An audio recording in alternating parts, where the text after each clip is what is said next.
उपचुनाव में कह रहे हैं कि योगी जी जो है अपने काम पर वोट नहीं मांग रहे हैं, हिंदू मुसलमान पे वोट मांग रहे हैं, तो क्या कहेंगी इस पे? देखिए, जिनको लगता है कि वो हिंदू मुसलमान पे वोट मांग रहे हैं, वो उनकी सोच गलत है।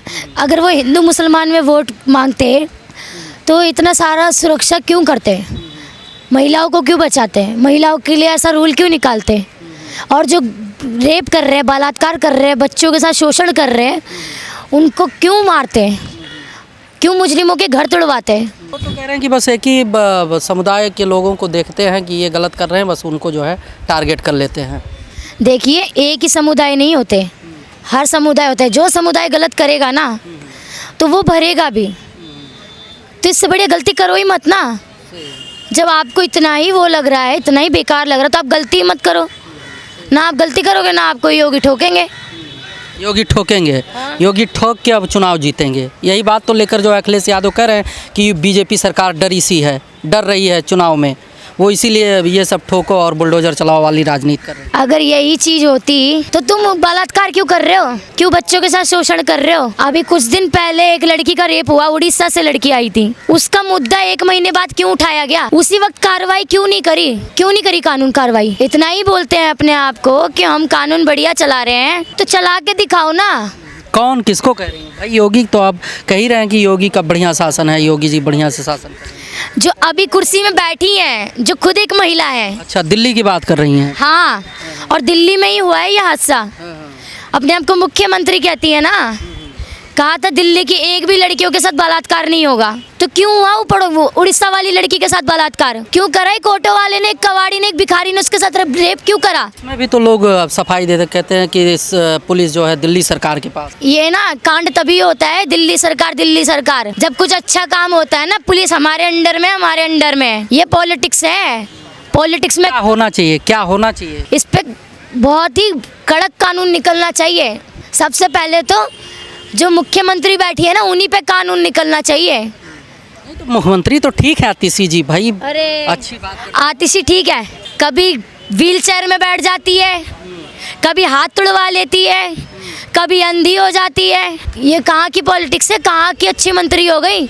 ये तो सरासर पब्लिक को चूतिया बनाने वाला काम हो रहा है। कौन चूतिया बना रहा है? इतना अच्छा शासन के केजरीवाल मार लेना चूतिया बना रही है, और केजरीवाल बना रहा है। केजरीवाल इतना बढ़िया मुख्यमंत्री थे, इतने दिन से बीजेपी वाले काम नहीं करने दिए, जेल में डाल देते हैं। तो शीश महल खड़े किसने करा? इनके बाप ने। हमारी मेहनत का पैसा, हमारे ही सबका टैक्स तुम अपने महल में लगा रहे हो। साला तुम्हारा बाप तुम्हें कमा के नहीं खिला सका, तुम्हारे बाप ने शिक्षा नहीं दी कि बेटा लोगों का ही खाना है, अपना नहीं कमाना है। अरे मुख्यमंत्री थे, प्रदेश के मुख्यमंत्री, अगर एक घर बना लिए तो क्या गलत? ऐसे तो योगी जी भी हैं। तो योगी जी ने क्या अपनी बहन को शीश महल दे दिया? आज भी उनकी बहन चाय बेचती है। वो क्या अपने परिवार के बारे में सोच रहे हैं?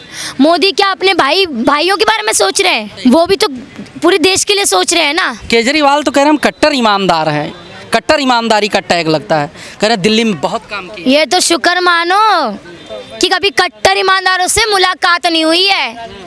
जिस दिन कट्टर ईमानदारों के बीच में आ गए ना, तो पता नहीं पैर कहाँ, सर कहाँ, हाथ कहाँ। कट्टर ईमानदार का मतलब पता भी है क्या होता है? अपने बारे में ना सोच के देश के बारे में सोचना। देश के लिए मर मिट जाएंगे पर अपने लिए कुछ नहीं करेंगे, वो होता है कट्टर ईमानदार। कहते तो रहे भाई देश के लिए सोच रहे हैं, भगत सिंह का फोटो लगाते हैं, कहते हैं भगत सिंह भी साला ऊपर से गाली देता होगा। साले पहले तो दारू बेच दी, लेडीज के लिए बस फ्री कर दी, अब तू मेरा नाम सब पे इस्तेमाल कर रहा है। साला वो भी 10 बार दिन में गालियाँ देता होगा ऊपर से बैठे बैठे। शब्दों का मर्यादा रखिए, क्योंकि भगत सिंह हमारे लिए पूजनीय हैं और हमारे देश है, हमारे लिए सब कुछ है। उन्होंने हमारे लिए जो करा पता है, पर इन जैसे नीच के हाथों में रहेगा तो उनकी कोई इज्जत नहीं रहेगी। इन जैसे पापियों के हाथ में रहेगा। ये इतना सब कुछ पता है क्यों कर रहा है? लेडीज़ों के लिए। आगे यही लेडीज़ों को रोंदवाएगा, और ये चीज़ हो भी रहा है दिल्ली में। अरे लेडीज़ों को अगर फ्री बस मिल रहा है, अगर 1000 रुपया महीना मिलेगा तो क्या गलत है? ऐसा है ना, आदमी भी बहुत कुछ है। आदमी भी ट्रैवल करते हैं, अपने बीवी बच्चों के लिए कमाते हैं, अपने परिवार के लिए कमाते हैं। लेडीज़ें क्या करती हैं? लेडीज़ें क्या उनको फ्री सर्विस दे रही हैं क्या? या उनको ठंडा 1000 रुपये महीने मिल जाए तो क्या गलत है भाई? अरे अभी दे रहे हैं अपने चुनावी मैनिफेस्टो। मुझे तो आज तक बेनिफिट नहीं हुआ 1000 रुपये का। देते ठीक है, चलो आप मान लिया। कितने गलियों में जाके पूछ लीजिए ना, दक्षिणपुरी चले जाइए, संगम विहार चले जाइए, वो तो केजरीवाल के अंडर में आता है। वहाँ जाके पूछिए कितनों को 1000 रुपये दे दिए। कितनों का घर बढ़िया करवा दिया। अच्छा करते केजरीवाल जी, लेकिन बीजेपी वाले करने नहीं देते। कहीं सीबीआई ईडी लगा के बंद करा दिए। 2 महीना बाद अब चुनाव है, चुनाव में देखेंगे फिर से आएंगे केजरीवाल।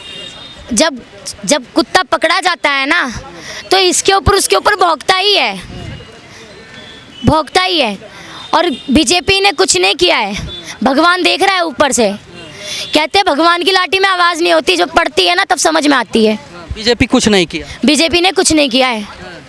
केजरीवाल कह रहे हैं कि हम अच्छा काम करना चाहते हैं, तो मोदी जी डरते हैं केजरीवाल जी से। आप कह रहे फ्री कराना अच्छा काम होता है, लेडीज़ों के लिए बस फ्री करना अच्छा काम है। ये सब कुछ तुम साला लेडीज़ों के लिए कर रहे हो और मर्दों को तुम जहर दे रहे हो।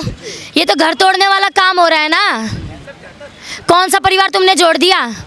आज दारू पीने वाले जितने भी आदमी है ना, उनका घर सही नहीं है, उनकी लुगाइयाँ पिट रही है, उनके बच्चे पिट रहे हैं। लड़का दारू पीते हुए देख रहा है, बड़ा हो गया लड़का भी दारू पी रहा है। ये क्या कोई शिक्षा दे रहा है? शिक्षा की बात आपने कहा तो दिल्ली में स्कूलों की व्यवस्था बहुत अच्छी हुई ना, केजरीवाल जब से आए।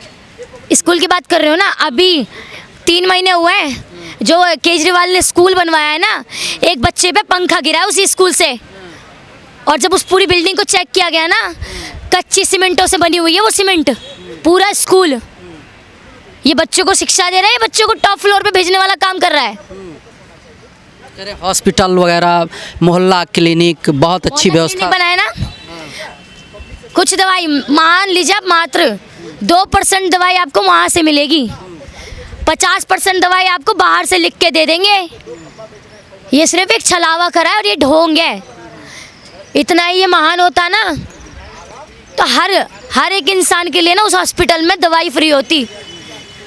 आप बोलते हो ना फ्री सरकारी हॉस्पिटल दे रखा है, प्रेग्नेंट लेडीज़ भी चली जाए ना, अगर उसका महीना नज़दीक आ गया हो तो वहाँ की नर्सें इतना गंदा बोलती है ना कि जिसका कोई हिसाब नहीं है।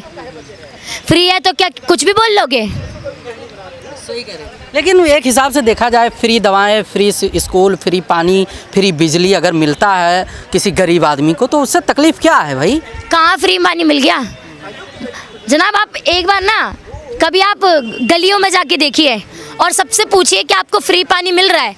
यहाँ कनाट प्लेस में आने से अच्छा आप गलियों में जाके पूछिए, एक भी लेडीज़ नहीं बोलेगी कि फ्री पानी आ रहा है इधर। 4 बजे उठती है पानी भरने के लिए, जब महीने का बिल आता है ना तो पानी का भी देना पड़ता है, बिजली का भी देना पड़ता है।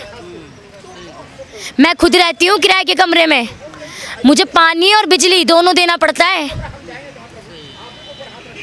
बिजली फ्री करने की बात कर रहे थे ना, ये केवल मकान मालिकों को सुविधा है, किराएदारों को नहीं है। तो ऐसी सुविधा किस काम की?